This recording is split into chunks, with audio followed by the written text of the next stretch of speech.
মৃত্যুর সময় চিত্রনায়ক রিয়াজ যা রেখে গেলেন, বিস্তারিত জানতে ভিডিওতে একটি লাইক দিয়ে না টেনে সম্পূর্ণ ভিডিওটি দেখুন।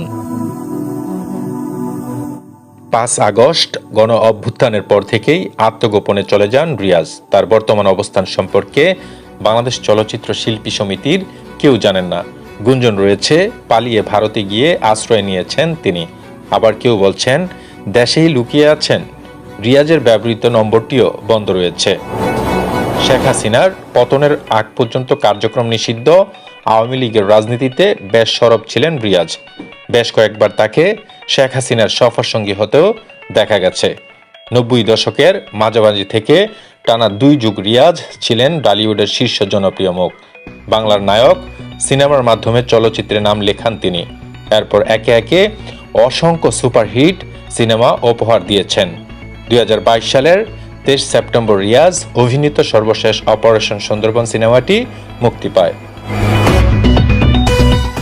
এরপর আর নতুন কাজে তাকে আর দেখা মেলেনি। হঠাৎ করে মঙ্গলবার ২৩ ডিসেম্বর সামাজিক যোগাযোগ মাধ্যমে ছড়িয়ে পড়ে বাংলাদেশের অন্যতম জনপ্রিয় অভিনেতা রিয়াজ আহমেদের মৃত্যুর খবর। তবে এ নিয়ে সুনির্দিষ্ট কোনো তথ্য মেলেনি। বাংলাদেশ চলচ্চিত্র শিল্পী সমিতিরও এ বিষয়ে ধারণা নেই। এ বিষয়ে জানতে নাম প্রকাশে অনিচ্ছুক রিয়াজের ঘনিষ্ঠ একজনের সঙ্গে যোগাযোগ করা হলে তিনি গণমাধ্যমকে বলেন, এমনটা হওয়ার কথা না। আপনার কাছেই প্রথম শুনলাম। এমন কিছু হয়ে থাকলে এতক্ষণে তোলপাড় হয়ে যেত।